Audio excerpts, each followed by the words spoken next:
समय पहले की बात है, एक सुदूर देश में एक सुंदर परी रहती थी। वह बर्फ सी उजली थी, इसीलिए उसे सब सफेद परी कहकर पुकारते थे। उसकी 3 और सहेलियां थीं, गुलाबी, पीली और लाल परी। चारों सहेलियां साथ साथ रहती, खाती, खेलती, बातें करती और सोती थीं। एक दिन की बात है, गर्मी का मौसम था और खूब गर्मी पड़ रही थी। सफेद परी ने कहा, चलो दूर सैर करने चलें। अन्य सभी सहेलियों ने उसकी हाँ में हाँ मिलाई। वे गाने लगीं, चलो वहाँ चलें जहाँ चांद की रोशनी हो, नरम हरियाली फैली हो, जहाँ शीतल झील हो, उसमें डुबकी लेंगे हम। उड़ती हुई चारों सहेलियां दूसरे देश में जा पहुंची।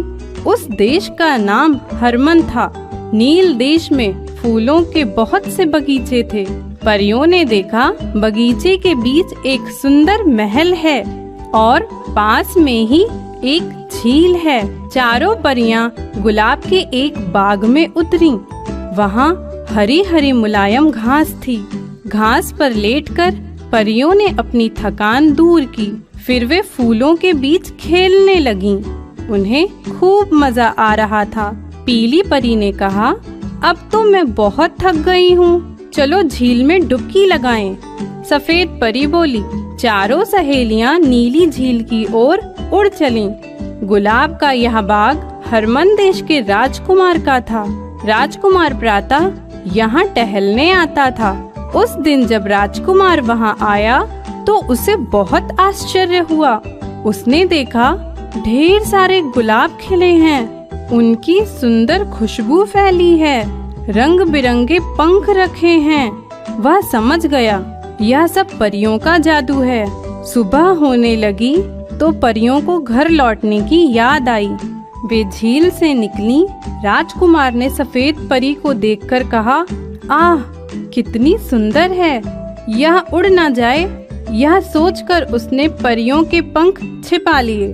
परियों ने उसे पंख छिपाते हुए देख लिया। सफेद परी ने कहा, मेरे पंख लौटा दो राजकुमार।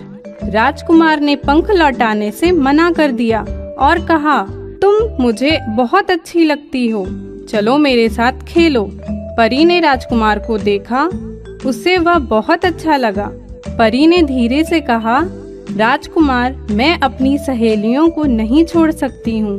मेरे 3 भाई और हैं, तुम्हारी तीनों सहेलियाँ उनके साथ खेलेंगी, ठीक है? राजकुमार ने कहा, हाँ। चारों परियों ने कहा। चारों परियों ने अपने रंग बिरंगे पंख झील में डुबो दिए। चारों परियां राजकुमारों के साथ महल में